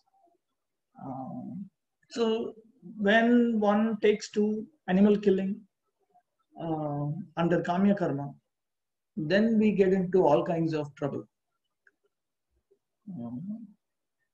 Becomes a big problem actually. The word mamsa, meat, indicates that those animals whom we kill will be given an opportunity to kill us. This is straight from Manu Dharma Shastra, Manu Samhita itself. Although in actuality, no living entity is killed, the pains of being pierced by the horns of animals will be experienced after death. Not knowing this, rascals unhesitatingly go on killing poor animals. So-called human civilization has opened many slaughterhouses for animals in the name of religion or food. Those who are a little religious kill animals in temples, mosques, or synagogues, and those who are more fallen maintain various slaughterhouses.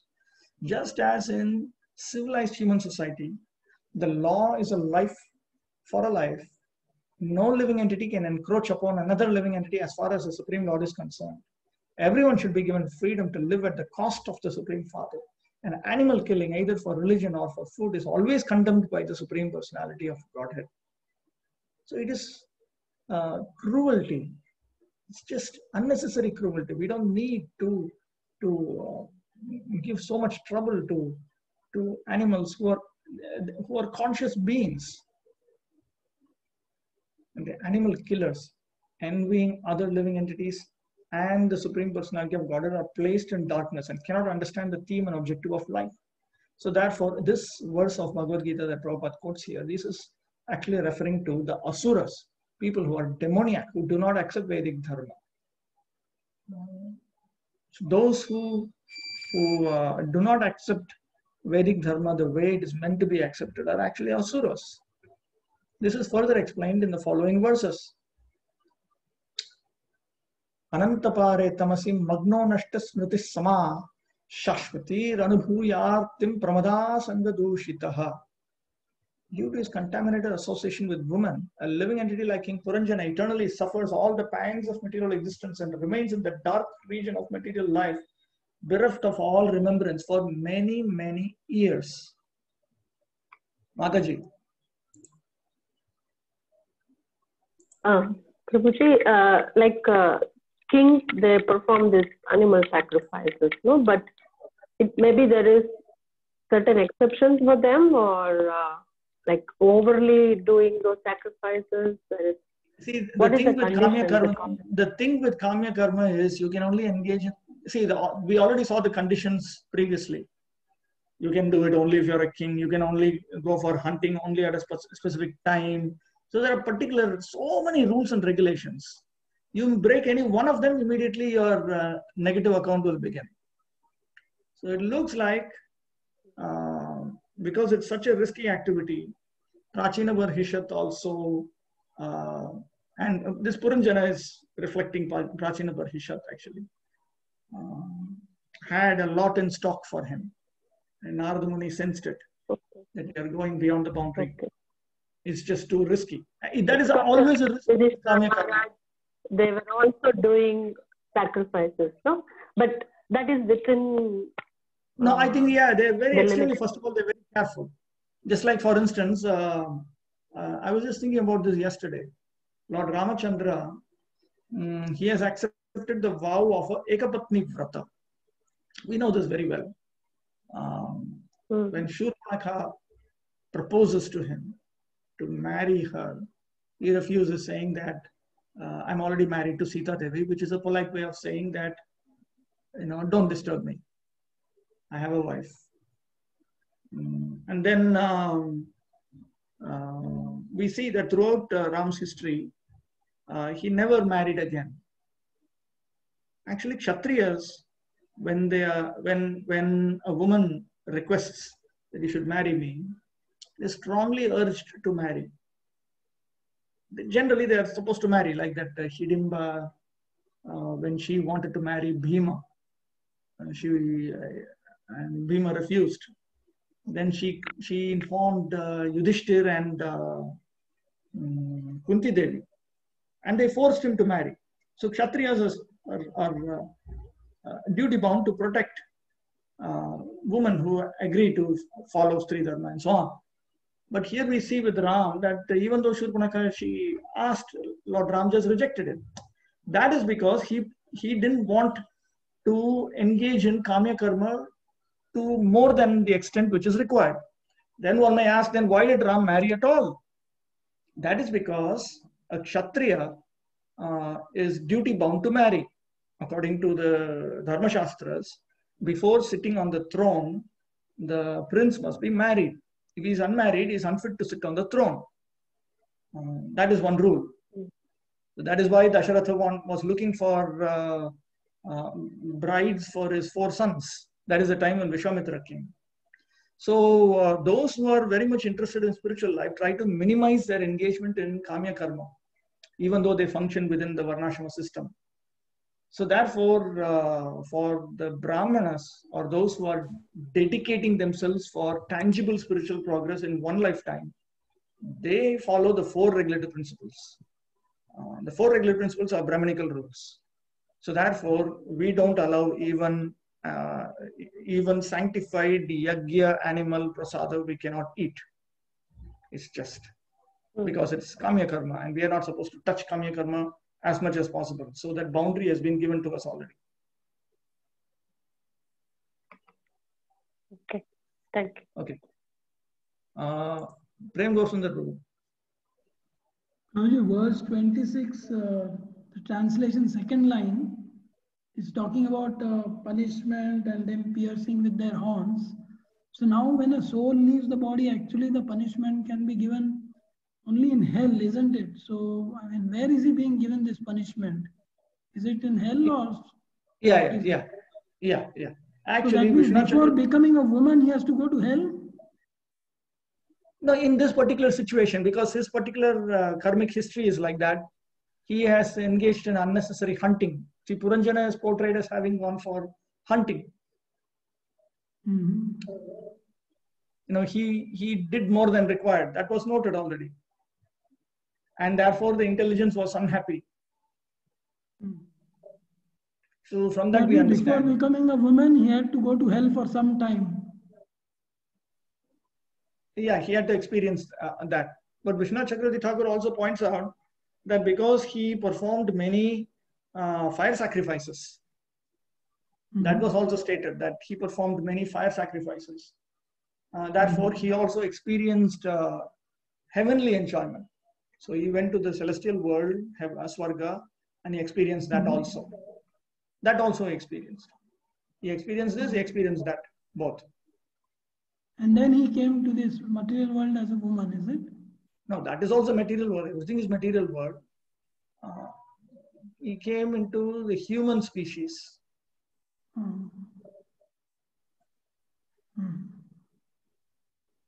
All right. This is a description of material existence. Material existence is experienced when one becomes attached to a woman and forgets his real identity as the eternal servant of Krishna. In this way, in one body after another, the living entity perpetually suffers the threefold miseries of material existence. So the main purpose of the Krishna consciousness movement is to enlighten the forgetful living entity, remind him of his original Krishna consciousness. In this way, the living entity can be saved from the catastrophe of ignorance, as well as bodily transmigration. And then he quotes Bhaktivinoda, that it is simply misery. People are always trying to find many ways to mitigate anxiety. But because they are not guided by a real leader, therefore they get into sinful activities. Okay, this is important. The word pramada sanga dushitaha indicates, pramada sanga dushita means contaminated by associating with a charming woman. The word pramada sanga dushitaha indicates that apart from all other contamination, if one simply remains attached to a woman, that single contamination will be sufficient to prolong one's miserable material existence. Consequently, in Vedic civilization, one is trained from the beginning to give up attachment for women. The first stage of life is brahmachari, the second stage grihastha, the third stage vanaprastha, the fourth stage sannyas. All these stages are devised to enable one to detach himself from the association of women. This is considered extremely important in Vedic civilization, that men and women respectfully and in a dharmic manner keep away from each other. Mataji. Prabhuji, could you please explain what will come under the Nitya Karma and Naimittika Karma a little bit more? Nitya Karma means Dainandina Karma, daily duties. In Karma system, Jnana system, Yoga system, Bhakti system, you will find some daily duties. Like for instance, we have every day we chant minimum 16 rounds. We have a morning program. We have an evening program. These are all our daily duties. Similarly, for those who are interested in attaining material happiness through Varnashrama Dharma alone, they are on the platform of karma. They are the real karmis. We are not talking of sinful people. We are talking of people who accept Vedic authority. So even for those karmis, there are daily duties. They have to wake up at a particular time. They have to sleep at a particular time. They need to do this. So that is called Nitya Karma. Naimittika Karma refers to actually two types. Periodical duties which are not daily duties. Like within Vaidhi Sadhana Bhakti, we have every Ekadashi we fast from grains. So this is one type of Naimittika Karma. Naimittika literally means circumstantial, caused by some circumstance. There are two types of circumstances. One is by a certain duration of time, like every Ekadashi, or there are some annual duties also, like every Janmashtami we fast fully. So this is one category of Naimittika Karma or circumstantial duties. Another type of circumstantial duties refers to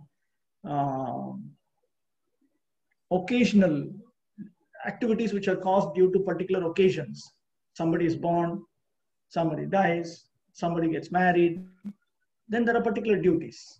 So those duties are also categorized as Naimittika Karma. If you carefully analyze in the Karma system, Jnana system, Yoga system, Bhakti system, everywhere you'll find this. And you'll also find some optional duties allowed. That is also good. Then you have prohibited activities. You have Vihita Karma and you have Nishiddha Karma. Nishiddha Karma means forbidden activities, just forbidden. In between prescribed activities and prohibited activities are optional activities. If you want, you can do. So most people in Vedic civilization are very attracted to these optional activities, Kamya Karma.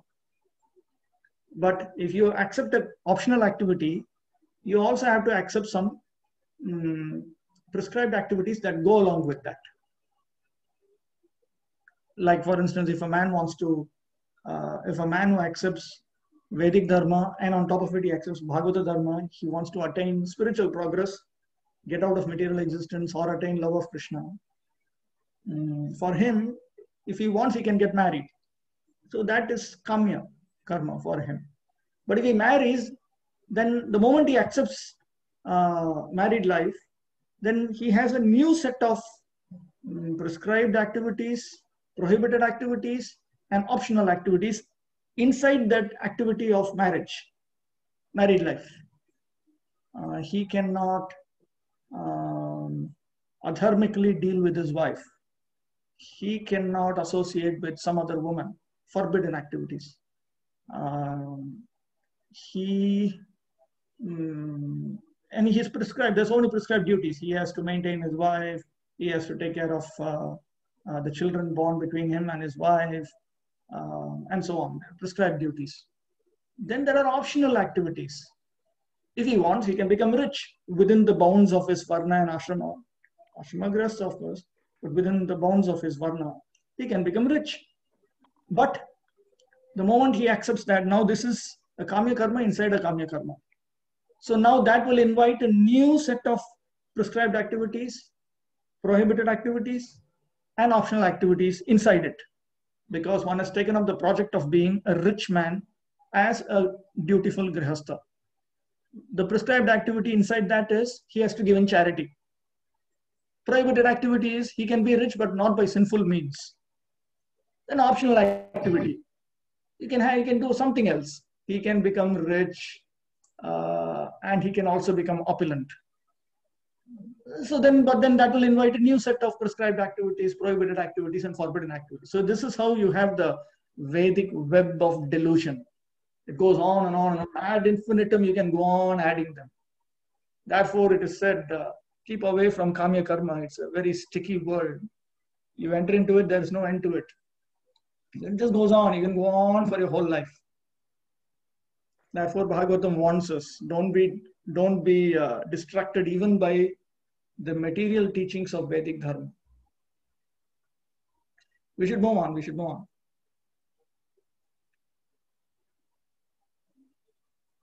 Okay, thank you. Tameva manasa grihnan babhuva pramadottama anantaram vidharvasya rajasimhasya veshmani. King Puranjana gave up his body while remembering his wife, and consequently in his next life he became a very beautiful and well-situated woman. He took his next birth as a daughter of King Vidarbha in the very house of the king. Since King Puranjana thought of his wife at the time of death, he attained the body of a woman in his next birth. This verifies a text in Bhagavad Gita, which says that whatever you remember at the moment of death, that you will attain without fail.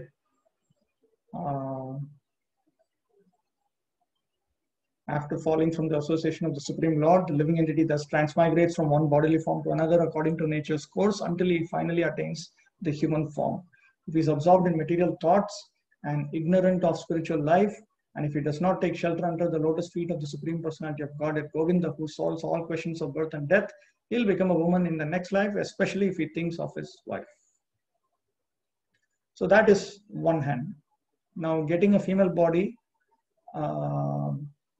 if a man and woman in any particular species, it could be a demigod, could be a human, or any particular species, if a man and woman are equal in all respects, she is considered to be inferior to him only by that one parameter. It is not that all women are inferior to all men. That is a very excessively foolish doctrine.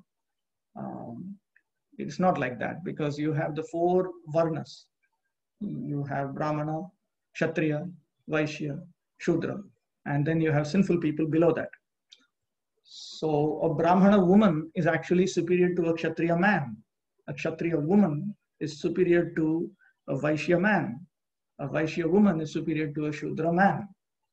So, but if instead of progressing in spiritual life, he thinks of his wife or something like that, then he will have to be demoted into a female body. But that is not the end of the story. Additionally, one has to take into account the pious and impious activities that he engages in. A living entity acts piously and impiously, and sometimes in both ways. All actions are taken into account, and the living entity is offered a new body by his superiors. Although King Puranjana was overly attached to his wife, he nonetheless performed many pious, fruitive activities. Consequently, although he took the form of a woman, he was given a chance to be a daughter of a powerful king. When you engage in pious activities, you are born in a rich family.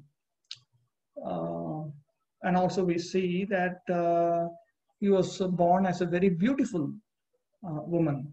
Janma, Aishwarya, Shruta, Shri, good birth, good opulence, good learning, and good beauty. These are all symptoms of having performed pious activities in one's previous life. So that piety, that also had its effect. So even though he was born as a woman, he was not just born as any XYZ. He was born as a princess. Although King Puranjana was overly absorbed in thoughts of his wife and thus became a woman, he took birth in the family of a king due to his previous pious activities. The conclusion is that all our activities are taken into consideration before we are awarded another body. Of course, if we take to Krishna consciousness in purity, even if we fall down, we'll take birth in the family of a devotee or a rich man, and we can resume our devotional service. That is there. Upayeme virya pranam Vaidarbhim Malayadhvajaha Yudhi Nirjitya Rajanyaan Matya Parapuranjayaha. It was fixed that Vaidarbhi, daughter of King Vidarbha, was to be married to a very powerful man, Malayadhvaja, an inhabitant of the Pandu country. After conquering other princes, he married the daughter of King Vidarbha. Srila Swami. Antakale tam bharyameva manasa grinan smaran anantaram vidarbhasya veshmani pamadoktama bhaguva. Atahon asmin prakarne etavadeva prakruto upayogi vakshitam. From the section after this verse, after text 28, one should understand that Narada Muni wants to convey one particular teaching. Stri dhyanena stritva praptavapi pativrata dhyanena purva adrishtena cha dharmika vidarbha janma abhut. Because of his meditation of a woman, he had attained the body of a woman. Despite this, because he had meditated upon a woman who was a pativrata. Pativrata means one who is absolutely dedicated in chastity to her husband, who's sworn in chastity to her husband. We already saw in the previous verses what kind of chaste woman his wife was. She was only trying to make him happy. So because of that, and because of his previous pious credits, he was born to the king of Vidarbha, who was very dharmic. Dharmika sangena cha vishuddhasya bhagavatena malayadhvajena sangobhut. And because he had associated as the princess, she became purified by associating with this dharmic king. Therefore, she attained the association of Malayadhvaja, who was a Bhagavata, who was a pure Vaishnava. Tato Vishnu Bhaktihi. Therefore, she attained devotional service unto Lord Vishnu. Tato Vairagyam. Then from that, she attained Vairagya, which means internal detachment and external renunciation. Tataha tammeva bhartrirupam gurum pativratya dharmena bhajataha bhagavat prasada labdha jnanena mokshaha iti. And then by accepting her husband as her guru, by the dharma of being a pativrata to him, whom now she has accepted as her guru, she served him, and therefore she attained spiritual knowledge and understanding and realization by the mercy of the Supreme Personality of Godhead and became liberated from material existence. Anyattu kathalankara matram. The remaining are just to decorate the storyline. Tathapi kinchit vritti samanyena iha yojayishyama. Still, there are some philosophical points that can be gleaned from the storyline, and we'll bring them out. Vidarbhasya vishishta darbha upalakshitasya karmathasya rajasimhasya. Vidarbha refers to a person who is very much fixed in performing pious fruitive activities. He was a great emperor. He was a lion amongst kings. Dharmena hi prajapalanena yagyadina cha kshatriya rajante Kshatriyas shine by protecting their citizens according to dharma and by performing fire sacrifices and so on. Teshu Shreshtasya Veshmani. And he was born as Vaidarbhi in the home of such a lion amongst kings. Regarding Malaya Dhwaja, Malayopalakshite Dakshina Deshe Dhwaja Eva Darshaniya. Malaya Dhwaja signifies a person who is well known, just like a flag can be seen from all different directions. A person from South India. Malaya refers to a hill which is in South India. So from that we understand that he's talking about a person who was a famous Vishnu Bhakta in South India. Sahi Shri Vishnu Bhakta Pradhano Deshaha, Dakshina Desha or South India is famous as a place primarily having a lot of Vishnu Bhaktas. Tatra Mukhyo Mahabhagavata Ityartha. So he was a Mahabhagavata from that place. An inhabitant of the Pandu country. This is based on the expression Panda. Panda, Nishchaya Buddhihi. Pandu is derived from the word Panda. Panda means Nishchaya Buddhi, firm ascertainment of intelligence. Tam arhati iti pandya supayemi. And a person who possesses this, who is meant to be dealt with intelligently, such a person is considered to be this inhabitant of the Pandu country. So she married him. Puranjano Bhagavata Sangam Prapta Ityarthaha. The meaning is Puranjana now attained the association of a great Bhagavata. Bhagavata means Vaishnava. So here it is pointed out that Malaya Dhwaja married her after conquering other princes. That means he destroyed other competitors and he married her. And then Prabhupada gives examples of Draupadi's Swayamvara and even Krishna, how he married his queens. The Vedic system is for a daughter of a king to be offered under certain conditions. So Vaidarbhi was offered to Malaya Dhwaja provided he also met certain conditions, that he wins over the other princes. The name Malaya Dhwaja signifies a great devotee who stands as firm as Malaya hill and through his propaganda makes other devotees similarly as firm. Such a Mahabhagavata can prevail over the opinions of all others. So Srila Vishwanath Chakravarti Thakur has explained further that what is the meaning of this king conquering over other princes. What it means is when a great Mahabhagavata preaches, he wins over a disciple. How does he win over a disciple? By refuting the various misconceptions that others have. Some people promote karma, some promote jnana, some promote yoga, some people promote adharma. So he refutes all of this through scriptural knowledge and by logic. With this devotional flag unfurled, he always stands fast to conquer other conceptions of transcendental realization.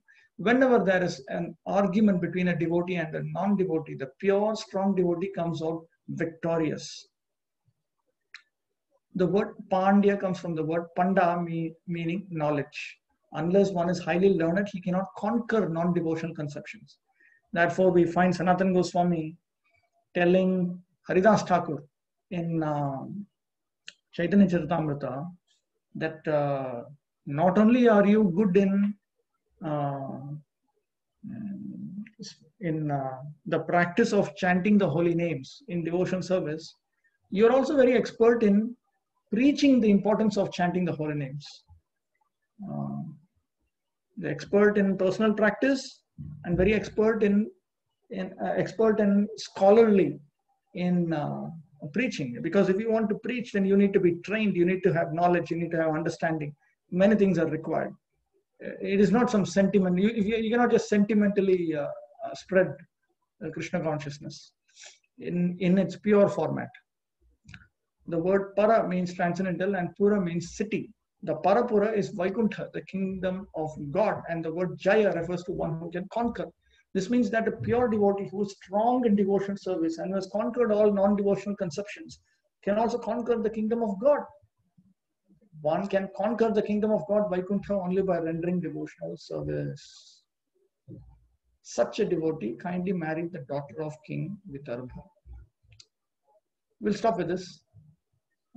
The remaining we'll complete it in next session.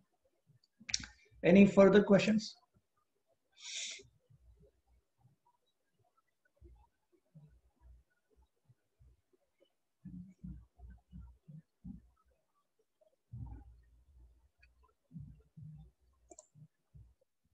Prem Gosundar Prabhu, this kind of punishment, is it given in hell? Where else can such punishment be given? Yeah, I think the punishment of having the experience of animals piercing him, it looks like it's happening in hell, because in the 5th canto also we see that. Okay, nothing.